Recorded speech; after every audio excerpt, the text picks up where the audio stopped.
under God, liberty and justice for all. Thank you all for coming.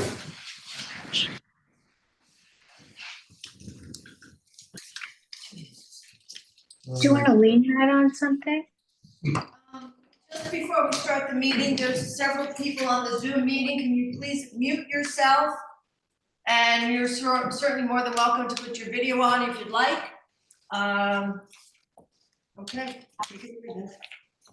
Site plan application for Samundra Farms LLC.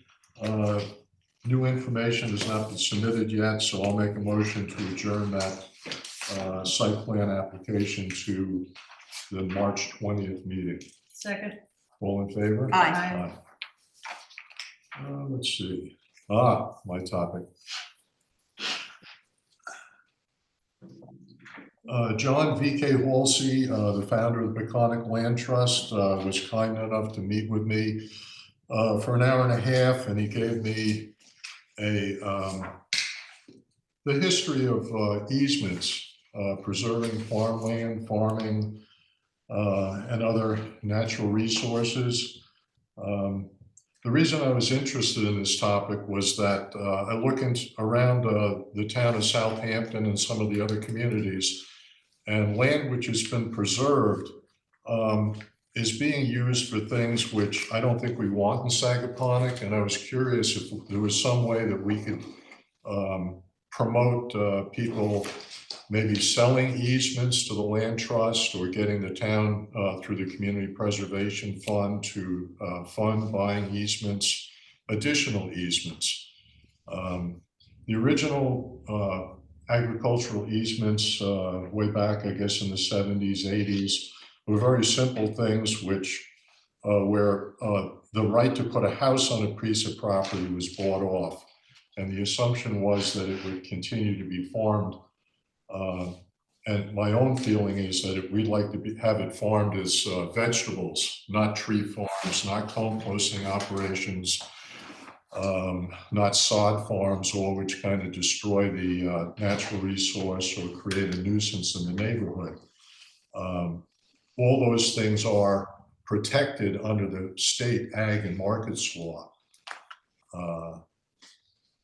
And if you look in Southampton nearby, and in East Hampton nearby, say the Rogers Farm has a composting operation on their property, and they're also growing trees. The Conklin Farm has a composting operation where landscapers bring in leaves, grass clippings, brush. It gets ground up and composted. Not a bad idea, but I think when you look at its impact on the community around that type of operation, it creates a lot of truck traffic. It can create odors, noise from a lot of machinery. Both of those properties are very large, hundreds of acres. So maybe it doesn't have an impact on the community. But if you look at the property between, say, Hedges and Daniels Lane or Parsonage, if somebody started to do that down there, I think it would be a nuisance. And that type of operation is legal under the state ag and markets law, unless maybe you buy the right for that type of thing off of it. Speaking with John Halsey, he explained that there are several properties in Sagaponack where additional rights have been bought by, I guess, the town, neighbors, a combination of people have funded the acquisition of the rights to say grow trees or grow grapes or have horse farms, really pin it down to where, as an example, Jim Pike's farm stand, that property which he now is able to purchase can only be used for growing vegetables. And in that sense, it remains a kind of traditional use for this area, and it maintains the resource. Nothing's being removed from the property. If you have a tree farm, people. Do you find this interesting? No. Me either. Excuse me. My goodness sakes. If you don't find it interesting, I suppose you can go off the meeting, but can you please mute yourself so that the rest of the people can hear? Thank you. I just want to say that was not me who said that. I find it fascinating. Okay, go ahead. Additionally, if you have a tree farm in your neighborhood, it's quite possible for a landscape company to operate out of it. And the example is Lumber Lane. I'm not picking on these people. I just want to point out to the people of Sagaponic that this type of thing can be here. And that if we don't take some kind of action, if people don't put up the money for it or tell the town that when they spend community preservation fund money, that they should be looking to buy these additional rights off the property, we're going to have it here at some point. If you go on Lumber Lane north of the railroad tracks, it used to be called Land Plans. One of the Stehekis had a nursery and ran a landscape construction business out of the property. And I suspect maybe he retired. I don't know, this is just from observation. Hampton Yards has taken over the property and they have 10-wheel dump trucks, excavators, payloaders. There's a tremendous amount of activity up there, which I think if you ask the neighbor, they probably find objectionable. But this is protected under Ag and Markets law, and that is a agriculture reserve made when the land around it was subdivided.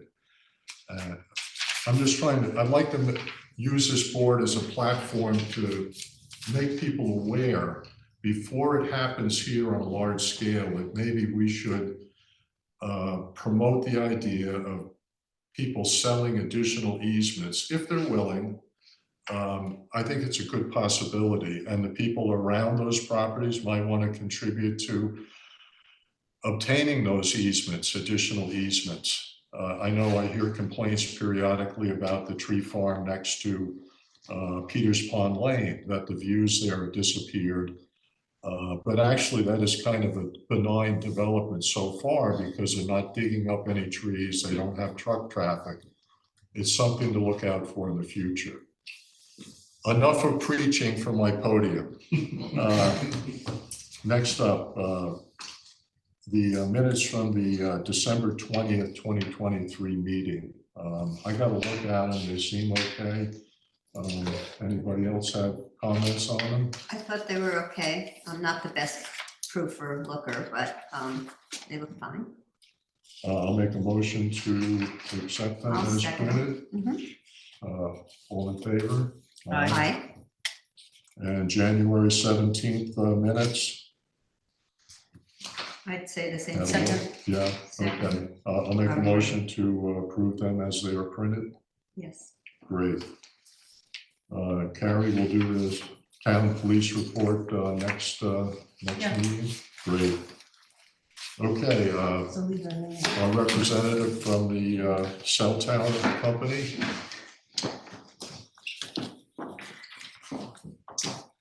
Good afternoon, Mayor, trustee members. For the record, Ray Brigatti with Homeland Towers, and Regional Manager. Homeland's a tower developer out of Danbury, Connecticut. I believe I was last before the board in December, the 20th, at your trustee meeting. Since then, just to give you a little update on where we are. We've fine-tuned the site plan with the village. We worked very closely with your village attorney, Mr. Eden, on a lease. Business terms, site layout, some designs. We've completed a phase 1 here on the property, which I'm glad to say came back clean, no issues whatsoever. Your shed has no asbestos in the sheets. Okay. Good thing. So as I mentioned, we're here because we've been working with you folks for a better of 5-6 months. We're proposing a stealth wireless facility here at the Village Hall. We've worked, again, very closely with the village on terms, lease language. Your village attorney did a really nice job navigating and negotiating lease with Homeland Towers.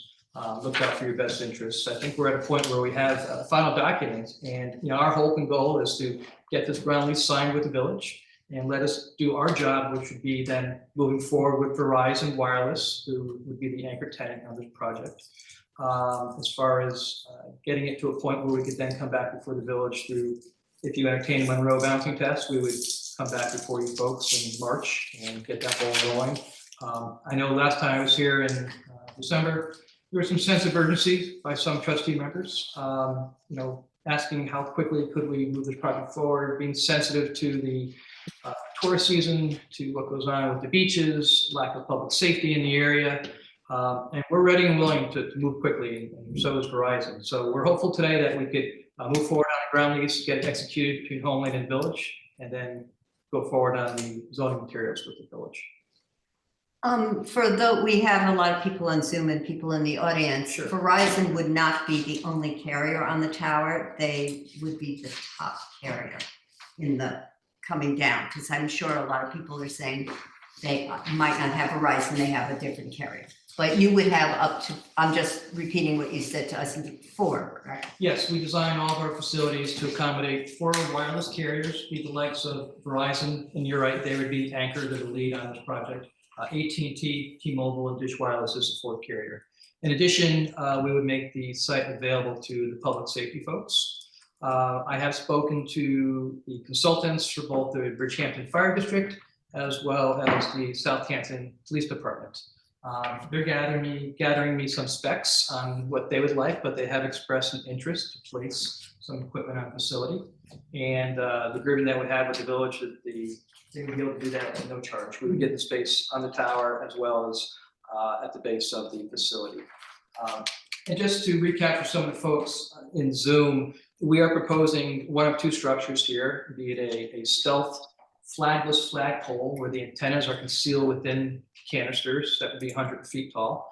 We also have proposed a stealth monopine tree, 105 feet. The reason for the extra 5 feet is because we have a faux top to give it a little conical shape. No hard decisions today with the Village to pick a design. You know, I've provided some simulations to Rhodey. Visual vendor is in the process of putting together a full visual report. Their first glance and first thoughts, they feel that the flagpole would be most appropriate for this location, given the slender profile. And forgive the sun angle, it's winter. It looks like a little halo right above Like a candle lit. with a candle lit, yes. It's tough when our visual vendors go out this time of year with the sun being so low in the sky. But before you up on screen, as you can see, that is a 105-foot stealth monopine tree located in the back. The compound itself would be a 45 by 50 square compound with the pole in the middle and the carrier's equipment and public safety equipment at the base and a fenced area there. Oops. Ray, one of the questions that came up was whether the pine tree gave an enhanced cell signal. Can you talk a little bit to that, whether that's accurate or not accurate? Yeah, I think there was a question. It doesn't give an enhanced signal. Technology is technology, science is science. You have an antenna up there, be it on a flagpole or on a monopine. That signal works on the same frequency. It's still going to propagate out the same distance. So I think with the coverage maps that we provided to the Village, the site performed very well here. There's about 4 miles of coverage just on Montauk Highway. For reliable in-car building, in-car coverage. So the map that Rhoda just put up shows 2 colors, and just so I can explain what they represent, the green is what's called in-building or reliable coverage. It's a neg 95. Where you see the green, that is being able to make a reliable phone call, data transmission on your device inside of the building. And you can see it really propagates out rather far. All the way down to the beaches. It would hit Gibson Beach, Town Line Beach, Wainscott Beach, and Saguenay Beach. All those beaches would have reliable coverage. The red propagates out even further, and that is basically in-car or on-street reliable coverage. So the reason why the site performs very well is you don't have the typical terrain issues. You don't have ridge lines. You don't have mountains. It's relatively flat out here. But going back to Brian's question, both options of a design would perform the same. Thanks. And one last also, I know we discussed it at the board, but just to clarify for the audience members as well, we've checked with the FAA and there is no lighting requirement. No beacon or anything has to be on the pole. That's correct. we have a vendor that we reach out to whenever we're doing tower site, and they give us an opinion, and then it goes to the FAA for their opinion. So both came back that no lighting is required, no striping is required at 105 feet. If there's a question that public safety does do something on the very top and maybe goes above 105, maybe with a 7-foot antenna, maybe we're at 107. I've spoken to the FAA, our vendor, and he's like, you're not in flight path and there's no concern whatsoever, but we would rerun that. But right now there's no lighting or striping required for the tower. Thank you. I know someone said on the chat that they wanted to know the carriers again. Ray, could you just repeat that? in Sure. case The they 4 didn't active hear it? carriers right now in the market are Verizon Wireless, and they're actually the ones that is driving this project with Homeland. They're kind of our partner with this. AT&T Wireless, T-Mobile Wireless, who recently purchased Sprint. Sprint is no longer. And then you have Dish Wireless. So those are 4 main carriers that are present here in the Northeast.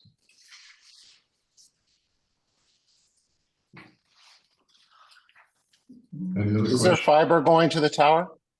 I'm sorry, just a minute. The question was whether there is fiber going to the tower. The carriers would bring their own fiber to the facility. So yes, there would be fiber connecting the tower to a fiber connection. Thank you. Utilities themselves would be trenched coming in from Montauk Highway. They've come through the parking lot. We had put language in there about restoration and repaving and so forth. So, you know, again, Brian did a very good job on this lease, looking out for the village's best interests, both on business terms and on the language. Right. Yeah. The board have other questions? I'm good because I think you really educated us in December well, and I thank you for that. And thank you, Brian. Yep. Yes, I've read the back and forth on the contracts and eye strain, but it's quite interesting to see how it evolved. Yeah. We're fortunate to have an attorney who's been involved in a number of these, and I don't know if he's made you happy, but I think he's making us happy. He drives a hard deal, but a fair deal at the end of the day. And I think ultimately we ended up on mutual language that works for both the village and for Homeland Power's office. Yeah, your team is very professional, so Yeah, thank you very much. Very thorough, very professional. Appreciate all the professional partners you have on your side as well, so thank you. Yeah, there's a lot of players that we work with, and I think maybe Rob Gaudioso may be on the line. He's our zoning attorney. I know you've worked with Rob, he's phenomenal. And I think Manny Vicente, the owner of Homeland, may be zooming in as well. So everybody's had their hand in this, and it's such an important project. I don't mean to preach here just from a coverage perspective, but really public safety in this day and age is just, it's critical. Right. There are 31 people on the Zoom. I don't know if you. You want to start with people in the audience? It's your show, Bill, so. Yeah, would someone in the audience like to ask a question or make a comment? Please, Emily? I'm in favor. Just identify yourself, Mary, please, for the record, Oh, Larry McCray, and your street 514 address. Second Line Road.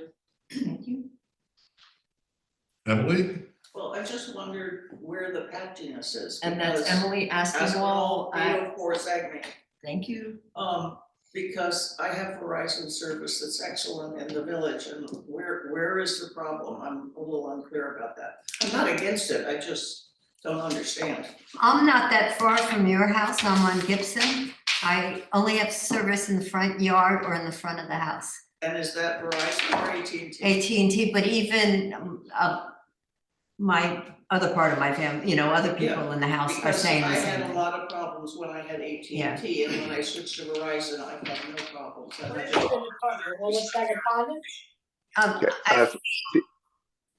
I feel that the closer you get to the beaches and past the center of the village, it just disappears altogether, our coverage. I mean, I just. Yeah, I mean, I'm sure there could be someone telling me in 5 seconds that Yeah, you're down at the beach, they have coverage, but a You're lot of us little don't. closer to the beach than- Yeah. I have Verizon, and on the weekends, it's still. I have AT&T and it just has a mind of its own. Do you want to? Sure. I'm Randall Blank, 381 Parsonage. I'm completely in favor of this, particularly from a public safety standpoint. Yeah. I'm curious about a couple things. what are the economics of the village to having this done? And when might it be installed? I can speak to the economics. The proposal, the terms in the lease, there's an option arrangement, a 24-month initial option of $3,000 that goes to the village upon execution of the agreement. There's a second option payment of $1,500 if after 2 years we still had to exercise that option, which we don't expect to do whatsoever.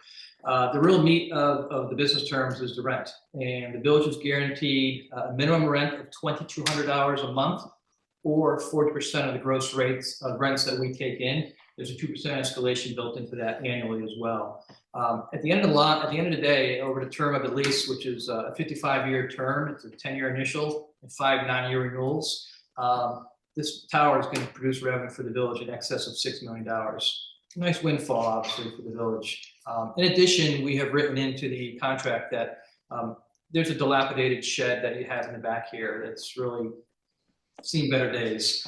There's a $5,000 payment as well given to the village, and that's something you folks can do on your own accord, but certainly you can earmark those funds toward a new shed that can go in the back corner of the parking lot.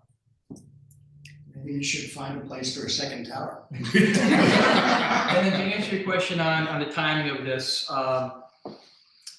we want to present this in March through the Monroe balancing test with the village. And for those of you who don't know what the Monroe test is, it's basically anything on municipal property. This town board, this village trustee board has the ability to basically control the process themselves. Doesn't need to go to a planning and zoning or inland wetlands or ZBA. They have the complete control since it's on village property. That should be a quick process. We will also file this site with New York State SHPO. That's part of the environmental review and the whole secret process. And Brian is pretty adept at that. I think he's worked through other sites, so he understands it. But from a timing perspective, we would love nothing more to get an approval sometime in late spring and start construction sometime in midsummer. The tower itself goes up in roughly 60 to 70 days. It's quick. We'll bring utilities to the site, we'll fence it, pour the foundation, the tower gets stacked in a day. Once the site is tent ready, Verizon would then complete their install. They typically run 45 to 60 days to get the site actually up and running and then integrated into the network. So in a perfect world, if this works like clockwork, which we hope it would, we don't see any reason why late summer, Labor Day weekend, we can get this site up and running. Earlier. A little late, but I wish I could earlier snap the my better. fingers, Is this proposed tower, there's a structure, I think in Watermill on the north side of the highway, which I've never figured out what it was, but it looked very similar to the stealth tower. That's my site. That's 1054 Montauk Highway. It's the old Ethan Allen furniture store. Yeah, And to kind of put it in perspective, Randall, that particular flagpole is a flagless flagpole. The antennas are concealed within. There's 4 carriers operating there. And that's very similar. That's also 100 foot in design. And for whatever record you're keeping, I'm in favor of without the artificial tree on top. We think the flagpole, and I've been doing this 24 years, and so is Manny and Rob and our visual vendor, Saratoga. They do this for a living, and they're under the opinion that a flagpole would present itself better in this area. I think when I was initially talking to Rhodey, and she said, "Ray, can you send me some pictures of a tree pole you've done on Long Island?" And we haven't, because there's not many trees out here on Long Island that are 100 feet tall. I go into Connecticut, Dutchess, Litchfield County, Westchester. I have the benefit of ridge lines where I can do a 100-foot monopole or monopine tree, and there's a backdrop, and I just think it blends better. I'm not saying the tree pole is completely out of sort here. I just think the flagpole is a much better option, that's in our opinion. You want to bring up somebody on the Zoom? No, I want to speak. Got one more in the audience. Oh, As a property owner that will indeed. Whose name is? Oh, sorry, Lee Foster, 698 Main Street. Thank you. I have a few questions and I'd like to ask them all and then perhaps you can respond. Is there a hum associated with this? We do have employee housing right next door, actually. I wanted to make certain that there is no ambient noise that would come from this facility. A backup generator, I would assume that in light of all of that, which does at times impact us suddenly, will there be a backup generator, and will it be one of those that turns on every week or so, make sure that it runs? The setbacks, I'm not sure that there's anything that would facilitate something off the line. It sounds to me as though there's not, but I'd like to know what the setbacks might be. Will there be bonding will the village itself have some instrument where indeed a 55-year lease, the pole itself, if there should be any, I guess, determinations that the pole is no longer useful, that tower would be deconstructed, but it wouldn't cost the village. I don't know whether there's a bonding provision for that kind of a thing. Yeah, there is. It's in the contract. Yeah. And then the only thing that I can additionally can say is that we did work with this. I don't believe you personally. We found out that we just weren't very happy with the possibility of having it on our property because it didn't pay us enough. So I would look very much at the village to pull it down a little bit, make it a little bit more difficult. The thing being that if they are your 3 vendors already, what's the word? I mean, you do have, did you say Verizon is now with you? And the vendors will be coming on additionally. How certain are you of that? Because I know that contributes to the village income. Very certain. I can't predict the future, but I can use Watermill as an example because this has been challenging areas along Montauk Highway over the years with carriers. In that particular case, AT&T was driving the boat as an anchor tenant, and within 18 months, Verizon, T-Mobile, and Dish are on that flagpole there in Watermill. We expect the same here. This has been a hot spot for the carriers. We've been doing this for 23 years. We've always known, and you living and We, by working the way, there- have terrible, we have to go down the back porch. And by the way, the only other thing is that I'm definitely for the pole and not the tree. Any other questions, Lee? No, that's it. I think So we'll I say- can address some of the questions that Lee had, if you'd like me to. Yeah, sure, that's fine. There's no hum that comes from the equipment, the carrier side equipment that's at the base of the tower, within cabinets. There would be a generator, a backup generator. We look to do, most likely a diesel generator. Typical fuel sources are diesel or propane. We'll do propane when there's wetlands that are nearby. We don't foresee any wetlands that are nearby, so we would do diesel. It would kick on, obviously, if the site were to go down, power would be lost. They are cycled once a week, but the hours can be set on a weekday, a weekend. That's something we can work on with the village. If you have housing for some of your tenants over here, and you want to be sensitive, which we are as well, we can do the testing on a certain day when people aren't around or people aren't sleeping and things of that nature. Regarding the bonding, yes, there's in the contract, we set aside a $50,000 bond amount for future removal of facility. Setbacks, we don't meet the setbacks here. It's a very small parcel. It's only 0.58 acres in size. Through the Monroe test, the village has the ability to waive any variances for not meeting a setback. We have it right now proposed in the back of the property here. On the line. It's close to the line. We'll be doing, in addition to what we've done with the site plan, just for the lease exhibit, our A&E, WFC, is working on zoning drawings, and they'll have much more detailed items, obviously, once we lock down with this, and it will show setbacks to the property lines. But you can see, Rhoda's just pulled up that square in the bottom there, that would be the fenced compound. The rectangles you see within that square are the carrier's footprint, with the pole being in the middle. So the dark dotted line is the existing property line of Village Hall. So as you can see, we're roughly, just from a fence line, about 10 feet off the property line there. We're going to fine tune this as we work on our zoning drawings. If it means shifting something a foot or two to save something, be it a tree or whatnot, we'll certainly do that. But right now, that's the general layout that we have. We do have I think a dry well back there or something that we had to be cognizant of in the round circle. Yeah, the leaching pool, so we couldn't scoot over that far. We wanted to keep the parking intact, obviously, and this is a nice place. This is a kind of shoehorned in the back here, and it fits well. Thank you. Yes, Randall. How many carriers can you put in on the flagpole? Or can So you- we would design this for 4 carriers. Is it possible there'd be greater demand for that? We think 4 we design all of our sites as 4 carriers. In a perfect world, you know, I would be building 130-foot monopoles. And then you can get more on there, but 4 we don't see it going more than 4 carriers in the market with the ones I mentioned, obviously, right now. This is line of sight technology, so when you start going down below 60 feet, you get into a point where it doesn't really work that well for low person on the totem pole, if you want to call it that. But we feel all the sites that are designed for 4 carriers are adequate. Where in the totem pole is the public service? So that's what I'm working with the public safety folks.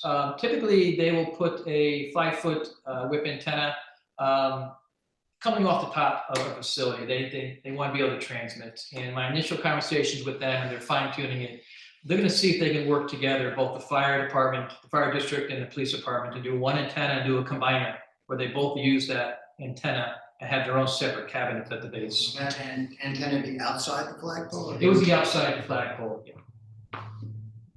It's a very skinny antenna. It would be like a 2.5-inch, 3-inch diameter whip antenna. It would be like a horizon blue color. It blends very well. If you're driving in the area, you can see these whip antennas coming off. They're really discernible, in my opinion. Zoom? Okay, let me just get a check here. Is there anyone on Zoom who has a question that has not been answered yet? I do. We'll May I talk ask about a 27 people, so one at a time. Who's that speaking, Janet? This was Janice Delano at 175 Wainscott Harbor Road. Go ahead, Jeanine. Hi, just one quick comment and one quick question. The comment is that as far as people discussing whether their cell phones work at their homes, I'm way over on the other side, and I have to say that ours is no reception at all for Verizon, AT&T, anything. And we're across the street from the Poxabog Golf Course, about 2 blocks north. We have, because you know, I just finished building that house, so I've had 100 workers there with different types of cell phones, and none of them are able to use their cell phones there, just so everyone knows. And then my question was, I also like the idea of the pole, but is it going to be white? I think it's so obtrusive in white. Is it possible to get a gray pole? Yes, we can certainly, if there's a preference the village has, and the palette cover, be it more of a gray, more of a white, it's really open for opinion. We can work. At the end of the day, the pole could be any color, you know, the village would like it to be, honestly.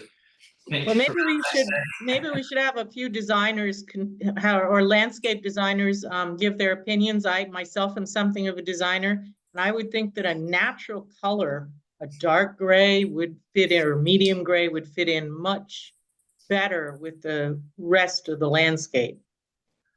Okay, thank you. We have a lot of people who want to get on, so let's move on.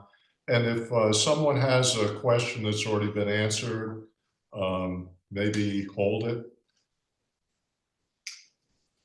Okay, is there anyone else that would like to speak? I don't see any little hands up on my list of people here, but if someone would like to speak, unmute yourself and let us know who you are and where you live. I hear silence, Bill. So that means everybody's questions possibly have been answered. All right. So Okay. going once, going twice, and I did answer a few questions in the chat that people had. So hearing silence, we're assuming that everybody's questions have been answered and there's no more to ask. This is David Berkman from 541 Daniels. Just one question.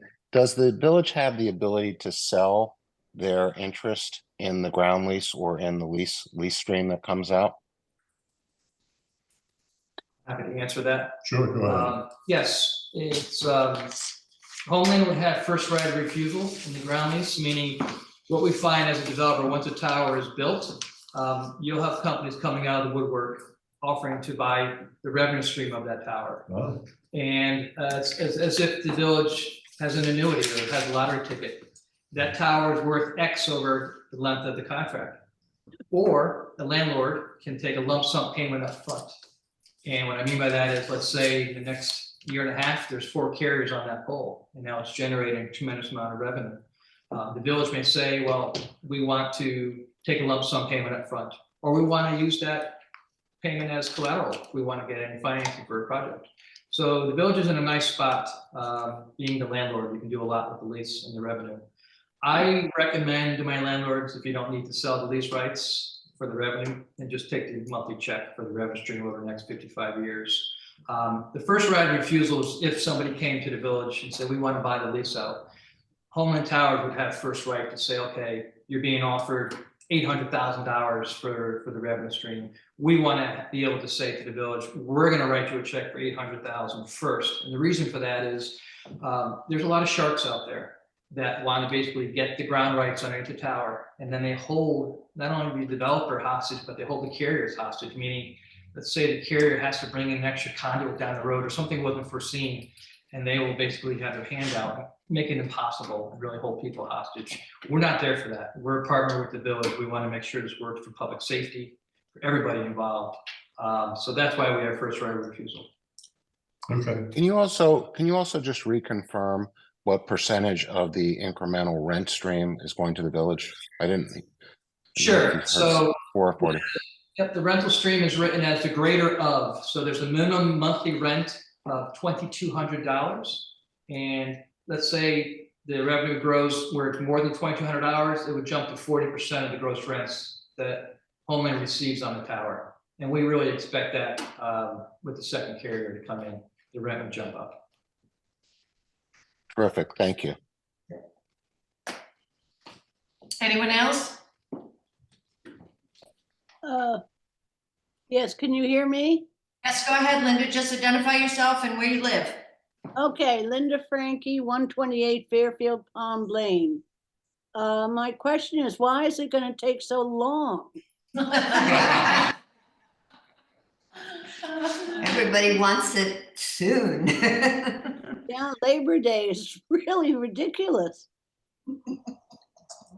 These sites take a while. The village, I will say, has the ability to fast track this in some capacity through the zoning process, obviously. We're ready to go. We want to get the ground lease signed. That then allows us to go to Verizon, because we can't sign a lease with Verizon until we have the ground rights secured. So yeah, we're ready and eager. And we'll do our best to pull it in anywhere we can. The village will have the opportunity, instead of Homeland typically waiting 30 to 45 days for a building permit, we would ask, give us a building permit day one. Same thing with Verizon, when they come file for a building permit, give it to them day one and shave some of these timeframes off. Yep. I have a From question. just let me back up really quick on construction. I mentioned 60 to 70 days. The site has the propensity to go quicker because we're not blazing in a quarter-mile access road, or we're not removing a lot of trees, we're not doing a lot of grading or site work. I don't want to say it's an easy build for us. It's still going to be $1 million site at the end of the day, but we're not challenged with the typical some sites that we work on where we have rocks we have to take out, things of that nature. Okay. I have a question. Jody Martini, 120 Farm Court. Once you get it done, why is it an extra 1.5 years to get the additional carriers added? It's not that it takes 1.5 years. I was using Watermill as an example. When we built that pole, within 18 months, we had 4 carriers on that pole. Every carrier builds their network at their own discretion with their own funding. So it's a type of business where basically build it and they will come. Once they know there's a structure to co-locate on, they'll come much quicker. Very good. We'd love from day one to have 4 carriers sign lease with Homeland. Typically, the way it works, you get the anchor tenant, the site's built, the competitors get notice of that, and then they'll approach Homeland and say, hey, we want to be on the pole as well. So you don't go to them? We do go to them. They're our customers. We speak to them weekly, so they know. Ray, do they know that you're proposing this tower right now? Yes. So they're aware of it? Yes, they're. Okay. Anyone else on Zoom? Going once? Going twice? 3 times, okay. Okay, let's There you move go, on. Mayor. Let's move on. Thank you, Ray. Any other questions from the board? No, No. we're good. We're good. Okay, thank you very much, Ray. Thank You've you. been very helpful. Appreciate it. Thank you.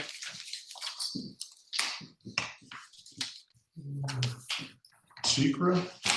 So in your packet, Bill, is the resolution. Yes. A 3-page resolution which addresses SECR and the lease Okay, and the zoning and the the zoning as well, right? It addresses the secret for it, declares us as the resolution declares us as lead agency, not decides it doesn't require coordinated review, which it does not.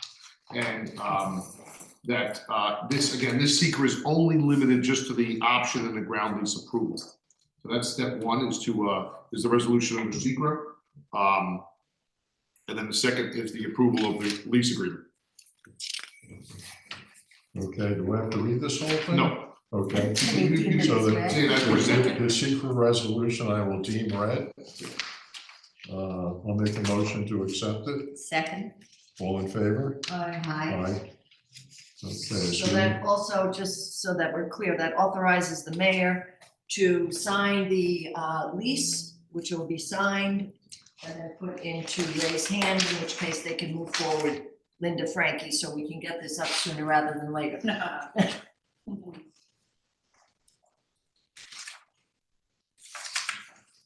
that So the secret resolution, it was a 2-part unitary resolution, both secret and for the approval of the lease agreement. Okay. Thanks. Seascape Lane repavement, we're on to that. Did I miss anything? No, you're good there. Okay. Which one is Seascape, off Bridge? On Bridge Lane, Bridge. yeah. The one that, Someone that was flooded Flooded. on the side. Thank Yeah. you. Thank you, Thank folks. you. I'll be in touch with Brian. Yeah, Okay, perfect. Thanks, very Ray. good.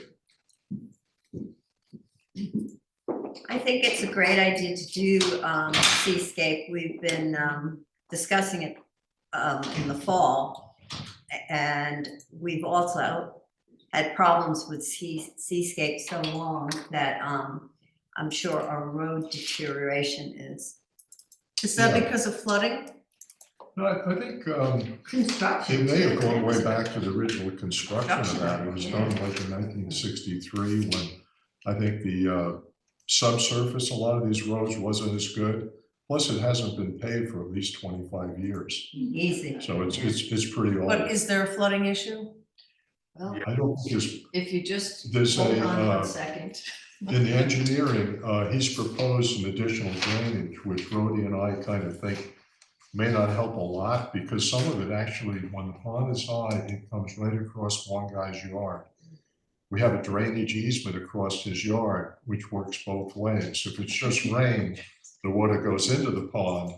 When the pond is high, the water comes back up across his yard and into the road.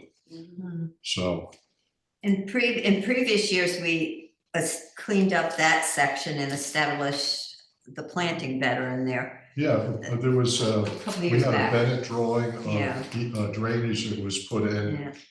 I don't remember what year. the I don't drawing was either, I'm from. bad about that. Yeah. But I know I was on the board when it happened, but I think it helped a little, but I think part of the problem this recently, I don't know, a month or so ago, it might have been 6 weeks ago, it was the pond was uniquely high, Oh, yeah. highest many people Well, have Main seen. Street was flooded. Main so, Street was flooded yeah. too. Anyway, there is some additional drainage which our engineer thinks might help when the pond isn't backed up, that it will get more water off the road. It looks okay, the proposal, I think Jim it's is on fine. the. Oh, here he is. Hey, Bill. Hello, all the members. Hi. I love the cell tower. That would help me out down there because when I'm down on those roads down south, I get nothing. So Jim, just identify yourself, would you please? I'm Jim Peterman. I'm a professional engineer that works for Lewis K. McLean Associates, the village engineers. Bill had asked me in the fall to, take a look at Seascape Lane because it was going to be on the list of possible reconstruction for this spring. So I did go down there and look at some things, look at the pavement conditions. Went down there after that heavy rain period that we have in mid-December. And Rhodey will start the video right now. I think the picture's worth 1,000 words. This is heading south up Ridge Lane. So we see some localized low points on the two sides of the road here, which I can take care of by grading. The general terrain is about elevation 10 down at Bridge Lane, and to about 1,000 feet south of Bridge Lane, it gets to an elevation of about 6.5 where the low point is, and the previous drain on the west side of the roadway. The water you see along the side to be taken care of. I'm going to be milling probably a ½ inch, putting 2 inches back, so that'll raise the roadway itself to help some of the water go up into the grass area. Now we're approaching, this is about 1,000 feet south of Bridge Lane. Probably the maximum depth of this puddle is 6 inches.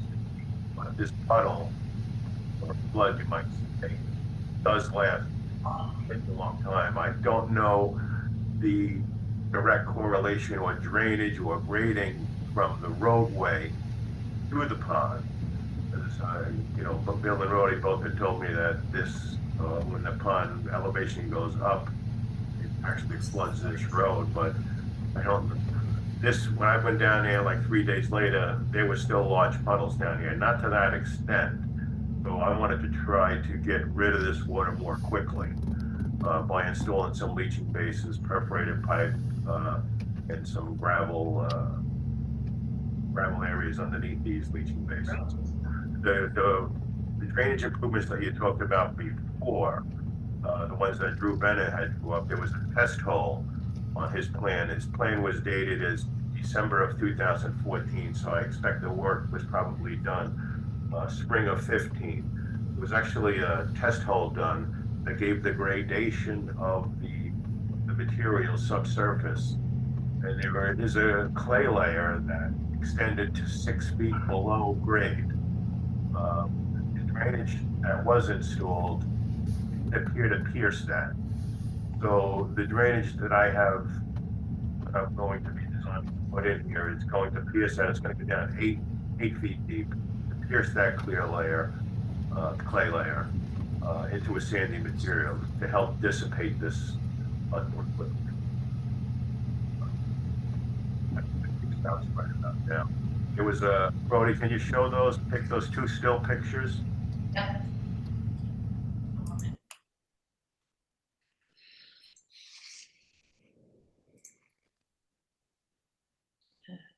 The still pictures you said? Yeah, pick one, drainage easement. Yeah, well, that's actually, you can leave this up. You can leave that up a sec if you want. Well, Okay. This is the one. Yeah, that was the one that Drew Bennett did. You could see that test hole data. You could say it's in the black test hole data. It's right there. You got it. And if you go down the 4 feet, the 1.6 feet, the 2.4 feet, that's 8 feet. So that bottom layer of water in gray clay, that goes down 8 feet. So that needed to be pierced in order for anything to drain out of those leaching structures. All right, Rhoda, you can go down to the picks. Pick drainage easement, that's it. Pick one. Now this is the same day. It was that film or the video that you just saw. Underneath those two red lines there's actually a casting on top of leaching basins, and behind that first row of hedges and between that row of hedges in the back, there's 3 leaching basins that are buried there. They were only 4 feet deep. I don't think they pierced the clay layer, so that was my intent of adding some additional structures in the grass verge area alongside the roadway. And in the grass areas, put a perforated pipe with a gravel trench that does go down 8 feet to help to dissipate some of this water. Can I ask a question? Sure. Is this because of the pond not being let out? That the water is so high? I think that is. Yeah. That goes right to the canal behind the So house. maybe we drain the pond more often. We don't have So We control have no of that. control of that. Well, maybe we request whoever has control. DEC. We've been trying for the last couple of years when it gets to a difficult point. Many times Maryland does the eyeballing down Seascape and we try to get it done, but they don't necessarily. Who does it? Southampton Trustees, Southampton? and they need to have the permission from the DEC Yeah. and wildlife as well. Yeah, And it depends on draining the the weather. pond is a complicated process because you have endangered species at the beach, which kind of prevents them from tearing up the beach and allowing the water to get out. It's not just the ancient body or trustees, but it's also the state, which is not always as efficient as the trustees might like them to be. Years ago, it was done a different way, which those of us remember that if the pond needed to go out, it happened the next day. But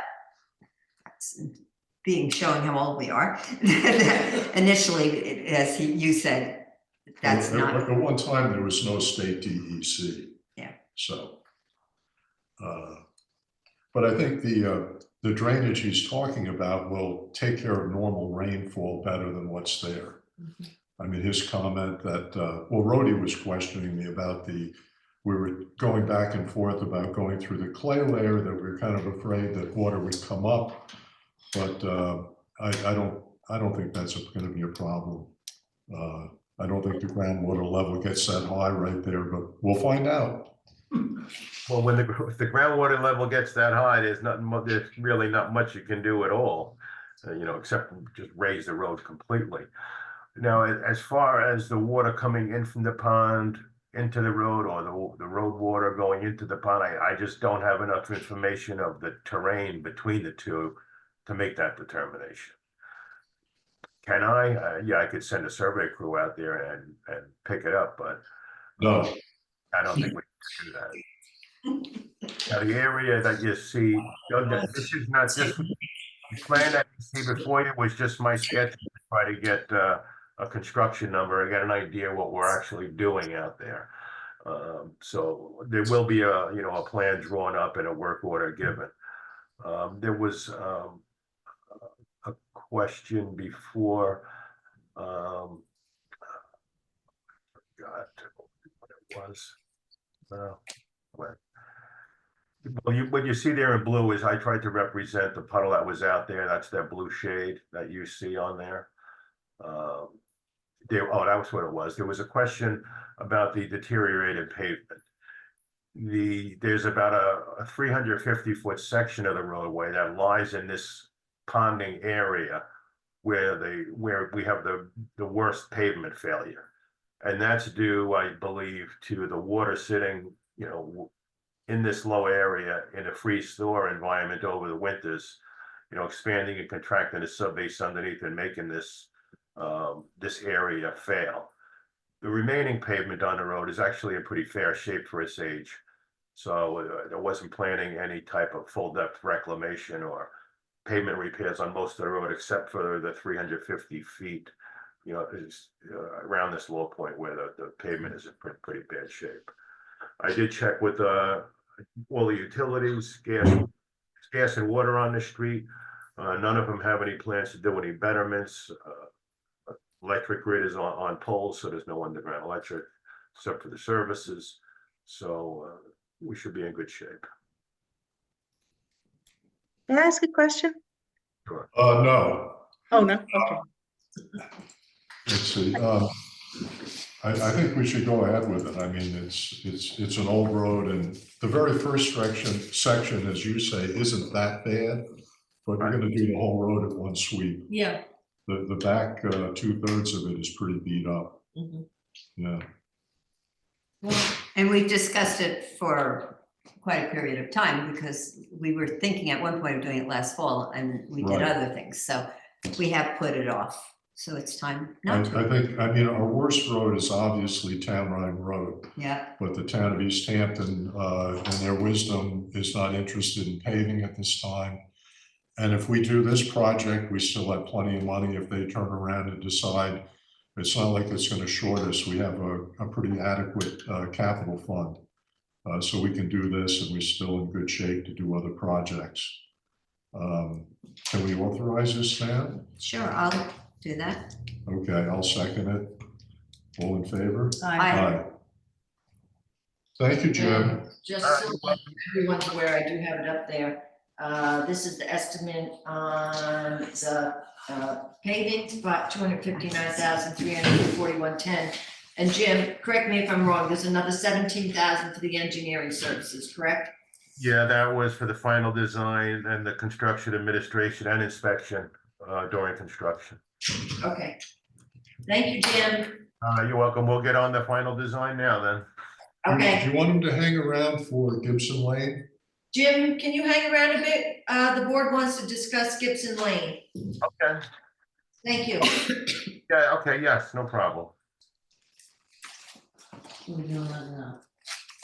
you want to pop it up? Or you want to do the warrants? I don't know. how soon. No, Do Gibson. do Gibson Okay. while he's Yeah. on Okay, and then we yep. can go back to the unpaid taxes. Right, okay. I did do a on-scale from the sketch of the end of the road. Is that in here somewhere? Oh, It's under, yes, it's under your discussion item tab.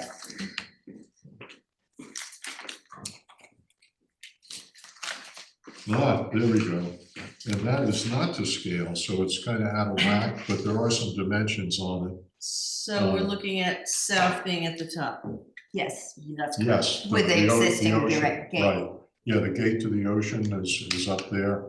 And then there's that overgrown section on the east side coming back a bit. And then eventually you get to the sign, the town sign for the beach. Anyway, we had discussed actually getting a handicap space down there. I know there Yes. was two, but I think two may be too much. We could start off with one, and it kind of protects the end of the road. And it provides, I don't think it's a great beach for handicapped people, but providing something that would be a good idea. Where's the driveway on the west side? Or all I those? use the Down book, here. the little book library is kind of a marker. It's past the right. book library down in here. Yeah, quite a way, another, It's quite a way down. yeah. Probably off the page. Well, here's the hump. Oh, yeah, so then it would be, Yeah, it's I mean, not- like Bill said, it's not. It's scale, down, but yeah, it'd it'd be down there. for you. Our maintenance people cut back the hedges and it was mind-boggling. God bless you. Brenda. Visually, it was just, I was shocked. I mean, when you look at a green mass, you don't realize that, more than 10 feet of our property, meaning the village's property, had overgrown with those hedges and into the garbage area, into where the bike rack was, and all the way down to the private road and past. So anyway, it was really great to have that trimmed and allowed visually to see what was there. What are these circles? Rocks. Boulders. Oh, no, you can't drive down to here? Oh, no, there's, leave 12 feet in between a traffic lane to get to the. He's out of proportion, as- that's why, Yeah, yeah. it's not, So you can, he's, where the books start, it narrows down to 12 feet, which is probably what we have now anyway with the sand, since we repaired the erosion a couple years back and put the gate up. right, The sand has rebuilt on either side, so we have probably just 12 feet in there, Right. but again. yeah, well, 12 feet is a common traffic lane. Most of our village traffic lanes are less than 12 feet wide. And I like the idea of a fence down there, but the problem with the fence is, if you go, what, a year ago, I think the Parks Department came down and cleaned out all the sand that was in the road with a machine. If we put a fence up, I think it might limit them being able to get in with a machine and do that again. And you're gonna end up having to shovel it. I think with the stones, you can push them out of the way, clean up with a machine simply, and then push the stones back. The only thing is we want to keep an eye on what happens to the stones in the summer when we have enthusiastic party people. So that we retain this bench area Right. and the bike area rack and the garbage cans, so people can remove their trash respectfully. I thought eventually the trash can should go behind the sign. Right now, there's not room, but I don't see why you'd have it in front of a sign. Isn't welcoming the people to sign beach. tall? Yes, it is. So it can be under it. Yeah, I mean. I Make don't- it so it We is have to under it. replace the sign anyway. It's literally peeling out and messed up anyhow, Right. so. Yeah, I think it's too busy in here. One bench is plenty. I mean, you know. That's fine. I think we definitely need a bench, and I think if we don't organize the parking daily, people park right up against the garbage cans and the bike rack, and nobody can use them. And Right. it's this, and they park at fascinating arrangements. I'm not down there that much, but I know when I go to Sag Main during the day, people seem to use Ubers now to get to the beach. And so there's almost always a group of people standing somewhere waiting for a car to get picked up. And I was thinking that you need some kind of space and the benches or a bench to, Correct. while they're hanging out, waiting for somebody to show up. And then there's the ground and they have their beach towels. You know, maybe 20 benches. Well, we not that you do have on 20 Saturday and benches. Sunday get a lineup of Ubers from the private road called Gibson End back down along the split rail Really? fence. Yeah, Wow. sometimes it's 5 or 6 of them. Oh, okay. And you know what, I feel, I don't know enough about it because I don't use an Uber to get to the beach, but I wonder if whoever brought them down in the morning, they say to them, come back and get me at a certain time, and they're waiting for them. Could be. So, but it's weekend, Saturday and Sunday, on the right side, they line up the Ubers, and you can tell because they have those thingies in So the what do car. we want to ask Jim? Well, that hump and Which is causing a puddle, because the hump is so deteriorated, it creates a ongoing puddle. Jim, you know where you went and looked at that grate that had the space? That's the hump they're talking about, that area there down at Gibson Beach. Yeah, down at the end, unfortunately, I'm looking at it on Google Earth, but unfortunately the street view is an old image. So it's not reflecting what's out there now. Yeah, I didn't know what you, Bill had mentioned something about Gibson that will be talked about at a future date. As far as drainage down here, I know everyone parks on the dirt area on the east side of the roadway. If we were going to improve Gibson in any way from the piece that we left off near Daniels and down to the ocean front, I would probably, because it all flows down towards the ocean, I would probably replace that dirt with a gravel. So most of this storm water would actually flow into the gravel. So the parking area would be a gravel parking area. It would help us eliminate a lot of that. But as far as where the hump is, I don't know where this hump is. Gravel all the way from Daniels down to No, Gibson, no, what are you he's saying? talking about the hump. Oh, the area of the hump, that chunk of, There's an electric box and some other stuff yeah. there. Was that electric box current? Yeah, they just fixed it. Yeah. But someone will hit it next year. Yeah. I think what our no is coming from is this isn't suburbia and we're looking to retain some quaintness here. And I think putting gravel in that hump area down to what I'm assuming you mean, the benches and that whole section would become gravel? I'm confused.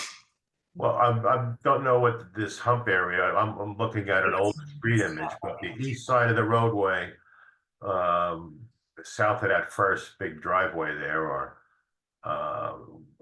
private road, it seems like it's all dirt. I don't know what the latest aerial looks like. It's the whole east edge of the roadway for 10 feet is just a dirt puddle area. Maybe it's. It has grass on it and it's cut by our maintenance people. You know, maybe what might be smarter, because you're right, you're not able to, I understand you can't see it. When you're coming to look at Seascape, correct? Yeah.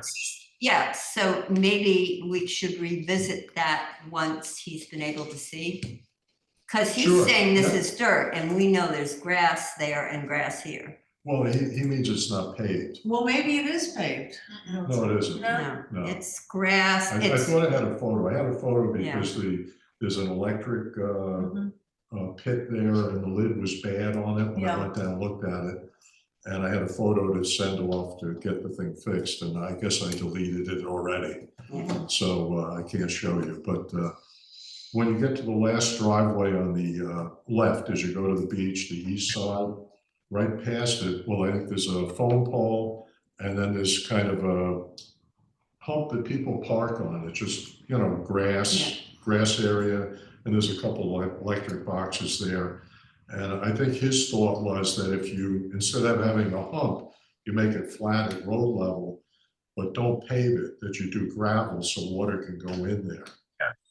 And I don't think he's talking about taking up Not the whole any side. of the asphalt. No, it just No, what's still gonna stay except for that one piece of dirt's gonna get excavated and turned into more of a parking area. Maybe we'll just have people park there. There you go. Oh, yeah, yeah. This is the dirt area. Pave it. Oh, there we go. Well, I think I asked him, why wouldn't you put a drain in there, put an actual with a grate? And he felt that there may not be enough, it was not cost effective. The groundwater is very close to the surface here also. You're right near the ocean. That was right at the corner. You The know, reason why we're getting the puddle is the cars have deteriorated the section where they're parking. So it's actually a cliff coming up and the water comes when it rains off that cliff and makes this endless puddle. And maybe it's a grading problem because of the cars. Right. Yeah. well, there's no real drainage structures until you get up near, I believe, Gibson. I'm not. Don't quote this, but I don't know if there's too much drainage heading south. I mean, the general flow of water or slope of the road is from Gibson Lane to the ocean. So everything's going to come down here and try to find a place to go. And right now, when all the cars park on there, they've compacted all that material. And I know the Army Corps is giving the town of East Hampton a hard time right now about these road endings and water flowing off. So we're looking at actually ideas to do some of these road endings right now in East Hampton, similar to this. And using gravel or gravel below grade or gravel trenches, you know, from leaching basins. And when you're so close to groundwater, is really the only way you can dissipate it, because we can't. Yeah, let me jump in for a second, Jim. Rhoda gave me an old engineering drawing from Bennett, I guess when that was last repaved. Okay. And it showed on either side of the road, they had dug a trench and filled it with gravel, and that was the drainage. Okay.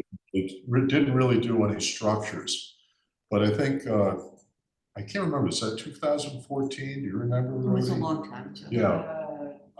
I think over time, something like that gets plugged, you know, dirt gets into it, it doesn't work anymore. So you're right, now that you're bringing that up, we probably have grass growing in it now. Close, Close. yeah, very close. We're very close to it because And if your comment, it goes like this and then it goes up and into the hedge. Yeah. And that stuff is slowly filled in, the All the drainage clippings and structure, right? stuff are coming down and it's just all filled in. It might be, well, Jim knows it's on our discussion list. Right, So Jim, when you came to Seascape, if you checked from the Bennett drawings where we had the gravel, right. that wasn't excessively visible. In other words, it looked more like a country beach still. Yeah. Right, I think from looking at it, the drawing, there's asphalt paving, there's probably a 2-foot wide gap, and then it goes to that rise and back into the hedge. And I'm not sure there's a couple feet left of it, I think it's slowly filled in. It's probably silted, it's silted up. I can meet them down there and just with a drawing and go through it with them. We can Because see. that visually looked kind of, we kept it the country look. Right. And that's lasted, but I don't think any of the gravel is left now that you're bringing that up. I think it's somehow in the There's last decade, something you happened. can scuff around and find something there, but I think it's been filled in. Well, Bill, I think the best course of action would be if I meet you out there and you could tell me what you want to do, what you want it to look like, and I'll get you a plan and a course to do it.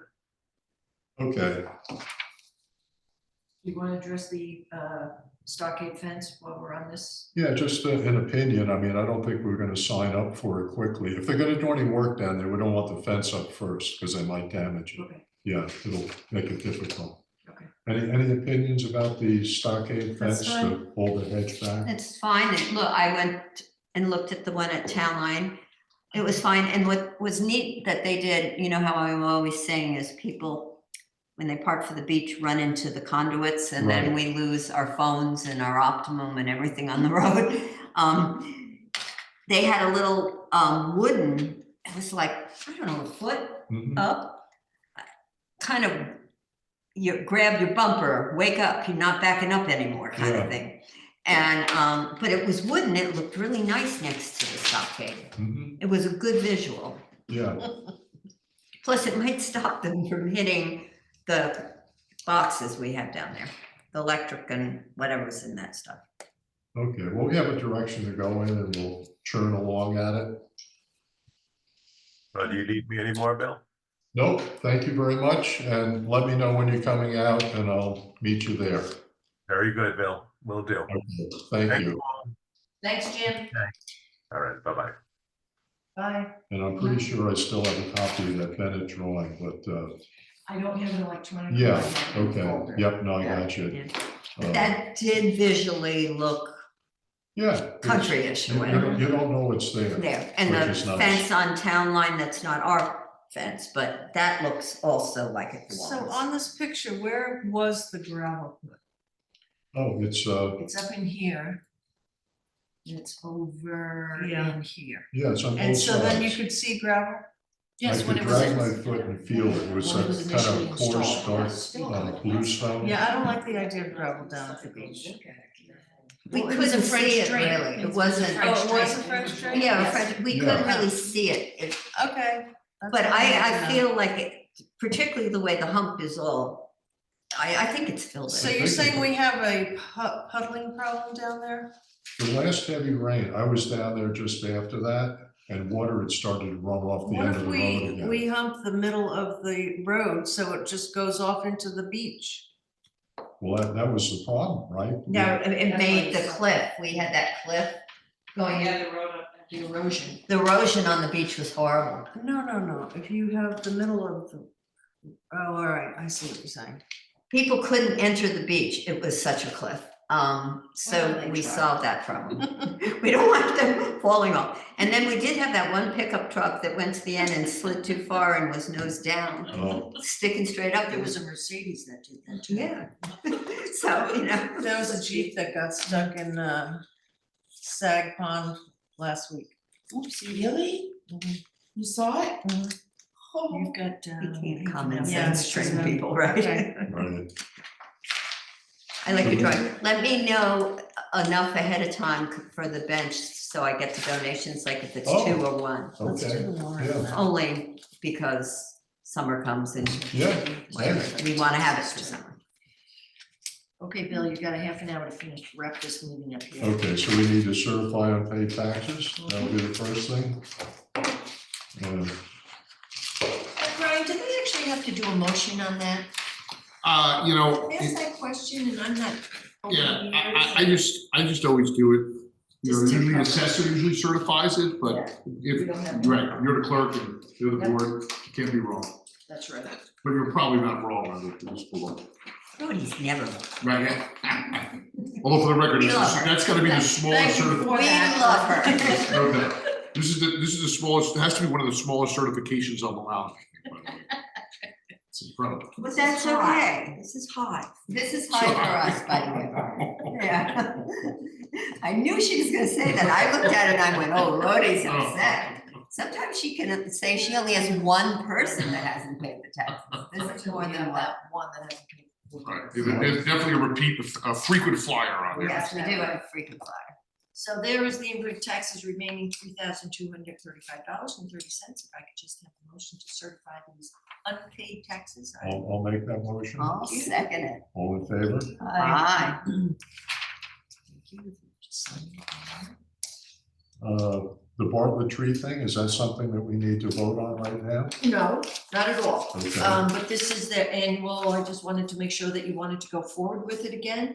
You don't have to vote on it now, you can vote on it. They're not gonna do it until probably April, so if you want to hold it over till March, so you can look at it. I mean, Yeah. these are Well, actually, for on the the beach March trees. 5th, I'm gonna go to a conference where I'll get an update. I never asked anyone. Okay.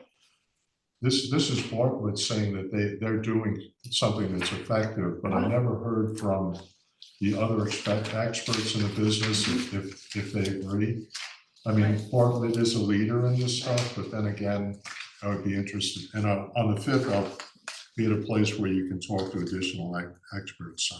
Okay, so I'll put it over on the April agenda then. Yeah, if we don't have to do it I right mean, this March, second. March. Yep. This month. Bill? Okay, next on the agenda is just an FYI, village elections will be held this year on third Friday in June, which I think is the 21st. I'm going by memory here. You're right. But I Because did, I called you up and asked you that question and I memorized it. I did want to mention to you, there's something new this year. It's called early mail voting. And it is similar to absentee voting where you have to fill out an application. So those applications, I have got them. And if anybody wants to literally vote before the election, only by mail, you can do it with this application. Unlike the absentee ballot, there is certain criteria that you have to meet in order to get an absentee ballot application. So it's all on the website. I put it up on the website, the applications and the calendar timeframe for the village election. And they're counted the same day, the early mail voting. Everything is counted on election day. Yes, so Not after. Everything has to be in here on election day in order for it to count. that's neat, they did that. So we shall see. Want to pay bills? Is that next? Sure. Okay, and then we'll back up, Okay, yep, that's just so fine. Carrie isn't under pressure. For her hot date. Yeah, It's Valentine's Day, you know? that's true. Of all days, this is the day. I make a motion to expend from the general fund in the amount of $55,529.13. Second. All in favor? Aye. Make a motion to expend from the tree fund $6,000. Second. Aye. Aye, okay. I'll make a motion to expend from the capital highway fund the amount of $500. Second. All in favor? Aye. Aye. Okay, so what do we back up to? We need to sign the thing though. Yep, but your report, Bill, kind of by Oh, interest. okay. Rhodey and I met with people from the Peconic Land Trust. The main speaker was Thomas Barley, who is the watershed manager under the employment, I believe, of Stony Brook University. And the public needs to know that if they want to get a nitrogen reducing water system, that he's a great resource and he's free. He's paid by somebody else. He's familiar with all the systems available. If you have an existing system, you might qualify for grant money. And there's information available. Rhodey can give it. I think they're going to work on a brochure which can be sent out either by email or available in the village office when people get building permits, about what's available and what experts. This guy, from his buildup, has got quite a background in it, knowledge, and he's available to this area to talk about all kinds of water management issues, but specifically in terms of nitrogen reducing septic systems. He's considered an expert, and especially if you want to get grant money, he can help with that. Anything else in that one? No, I think that's it. No, that summed it up.